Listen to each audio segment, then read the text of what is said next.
95% of guys will never build an aesthetic physique. Watch closely because this video could be the game changer for you to finally maximize your potential. But what actually makes a good physique? Why are the guys who have trained half as long as you but look twice as good? What do they know that you don't? The guys with the most impressive physiques follow just 3 simple rules. In this video, I'm going to break them all down. Let's go straight into point 1, which is the foundation for the whole video. If you don't understand this point, nothing else you do in the gym will matter. Most guys say they want to build an aesthetic physique, but they never stop to ask what actually makes a physique look aesthetic. Because it's not just about getting bigger, it's about getting bigger with intention. You need to plan ahead which muscle groups you're going to prioritize. The goal isn't to add just random size everywhere. The goal is to create a V shape. We want a broad upper body with a narrow waist. But most guys don't train that way. They try to prioritize every muscle group equally. But if you prioritize everything, you're not prioritizing anything. They have no real structure. They have just seen a workout split online and just stuck with it. And even worse, they completely overlook their weak points. You have to keep in mind everyone has different genetics. Some guys naturally have big arms, some have big chest, others have low lat insertions. But instead of adjusting the training to their body, they just keep running the same generic split like everyone else. And then they wonder, even after 2-3 years of working out, they still don't look impressive. If you want to build an aesthetic physique, you need to adjust your training to your needs. And there are 4 muscle groups that are the most important for aesthetics. They help you create a V shape and are called the 4 aesthetic muscles. I'm going to list them from the least to most important. The 4th place is upper chest, the 3rd place is lats, the 2nd place is abs, and the most important of all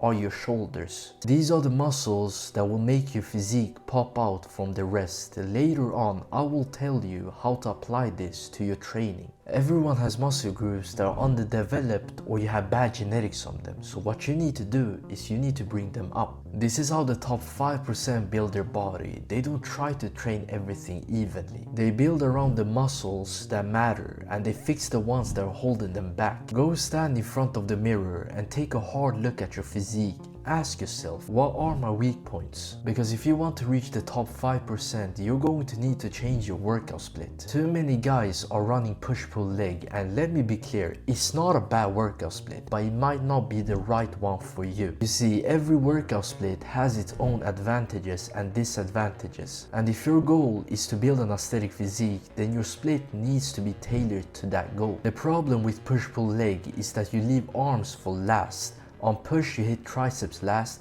on pull you hit biceps last. And if your arms are your weak point, then that split might not be for you because you're not maximizing growth with that split. This is what happened to me. I ran push-pull legs for a while and eventually my physique got uneven, so I had to change it up. And not only that, a lot of people underestimate how important your shoulders are to look aesthetic, and on push-pull legs, you're not prioritizing your shoulders that hard. This is why it's so important for you to prioritize the right muscle groups. The split you follow should reflect your structure and your goals. For me, I follow a modified Arnold split and I built it specifically around my weak points and the 4 aesthetic muscle groups we talked about earlier. On chest and back, I start with lat pull downs to hit my lats, then go straight into an incline press to hit my upper chest. 2 out of the 4 aesthetic muscle groups are hit in the beginning of the session. On arms and shoulders, I start with biceps, then go into triceps, then side delts. My arms are my weakest muscle group, especially biceps, so I hit them first. My shoulders are my strongest, so I save them for later. If my shoulders were a weak point, I would flip the order. I will start every arms and shoulders day with hitting shoulders first, because shoulders are the most important muscle group for aesthetics. So if your shoulders are lagging, you need to prioritize it.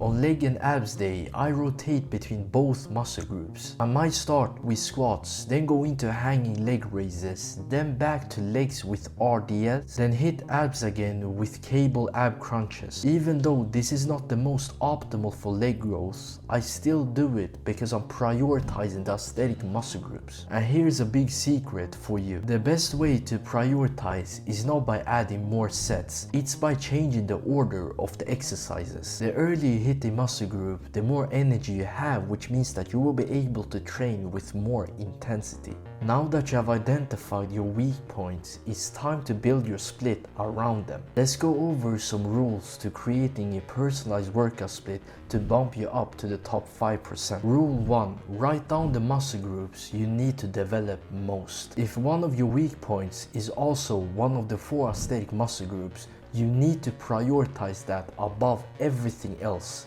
Rule 2. Match your split to your structure. If your shoulders are lagging and you have narrow clavicles, you need a split that lets you start with shoulders. That's where I would recommend Arnold split. You will make slower progress on your chest and back, but that's the sacrifice you have to do. If your chest and back are weak but your arms are great, a push-pull leg split could actually work well. Just make sure your push day starts with an upper chest movement and you hit your side delts at least on your 3rd exercise. And on your pull day, start with a lat focused movement. Or if your upper body is great but your legs are behind, a upper-lower split could actually be a really good choice. Rule 3. Don't follow the conventional exercise order. For example, on arms and shoulders day, it's well accepted that you have to begin with shoulders, but you don't need to do that. If your shoulders are already very developed but your biceps are lagging, then flip it. Start with biceps and then go over to your shoulders. Just follow one rule. Don't hit triceps before chest and don't hit biceps before back, because that will directly affect your performance on those compound movements. Outside of that, build your split around your goals. Know what's trending online or what your friends are doing, but if you're watching this and start thinking, this makes sense, but I still don't know how to apply this to my own training, this is where a lot of guys could get stuck. They understand the concept, but they don't know how to apply this to their own training. That's where I come in with my coaching program. I will help you build a personalized workout split that is tailored to your needs and structure. So if you're serious about changing your physique, click the first link in the description. But before you even think about building an aesthetic physique, you need to first learn how to execute an exercise properly. Because the main driver for muscle growth, the thing that makes your muscle grow, is mechanical tension. And most guys don't even know what that means. They think that all you need to do is move the weight from point A to point B. It's about placing as much tension as possible on the target muscle fibers you're trying to grow. To simplify it, mechanical tension is created when a load is trying to stretch your muscle fibers and your body is fighting back, trying to contract those same fibers against the resistance.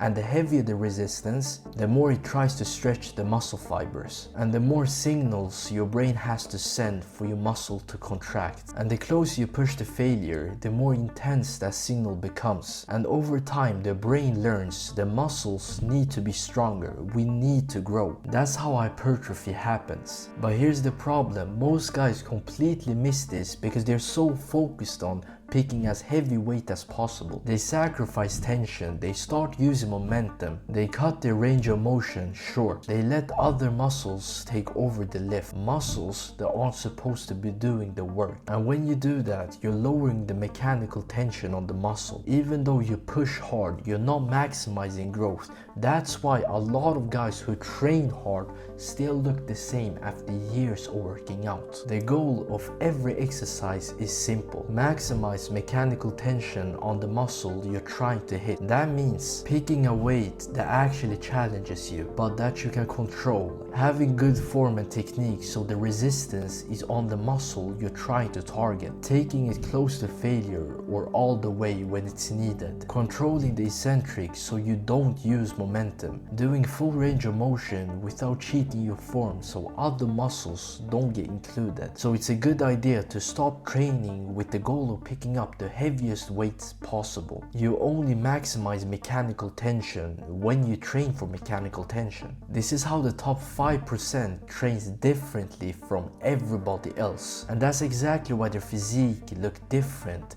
whilst everyone else looks like they just go to the gym. Now that you know how the top 5% trains differently from everybody else, you will also need to learn how they successfully lose weight. And in this video, I break down 3 killer mistakes that everyone does. So click here and watch it so you never make those mistakes again.